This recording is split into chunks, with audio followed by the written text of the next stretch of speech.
the first decisive battle of Islam. And it is a battle that all of us are familiar with. And it is the battle of Badr, which took place the very first Ramadan after the Hijrah. On the 17th of Ramadan, in the second year of the Hijrah, we all know the story that a small group of Muslims, barely 300 in number, were expecting a caravan to pass by.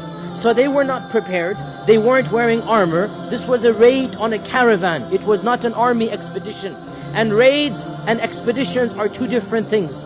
And the Muslims were prepared to come in, take the caravan of Abu Sufyan, and then bring it back to Medina. And caravans are not guarded. Caravans do not have armies. Caravans do not have horses. Caravans do not have armors and weaponry. We all know the story. Abu Sufyan heard what happened. He changed his route. He sent for an army from Mecca. So 1,000 soldiers from the Quraysh marched forward. 1,000 armed men with hundreds of camels, hundreds of horses, with military equipment, hundreds of suits of armor. And the Muslims were now wondering what to do. Should we proceed? Should we go back? And the Prophet ﷺ gave that passionate speech that we all know, and the Sahaba were all riled up. And Sa'd ibn Mu'adh said, Ya Rasulullah, go forth, for by Allah, even if you take us into the ocean, we will go behind you.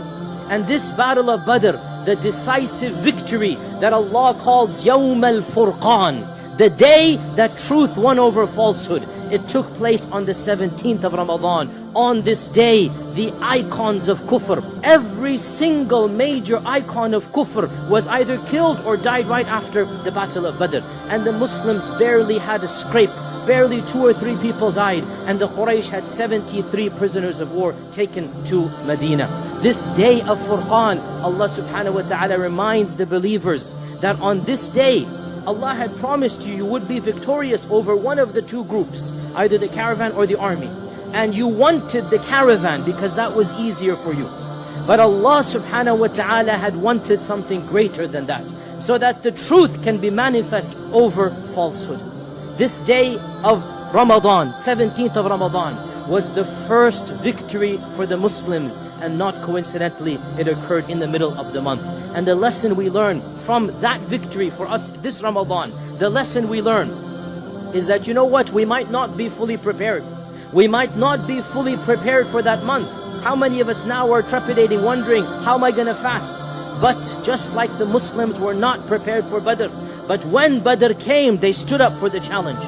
When Badr occurred, they put their trust in Allah subhanahu wa ta'ala, and Allah subhanahu wa ta'ala gave them that victory. Even if we feel unprepared for Ramadan, and many of us are spiritually and perhaps even physically unprepared right now, even if we feel unprepared, put our trust in Allah, and Allah Azza wa Jal will cause us to be victorious in this month.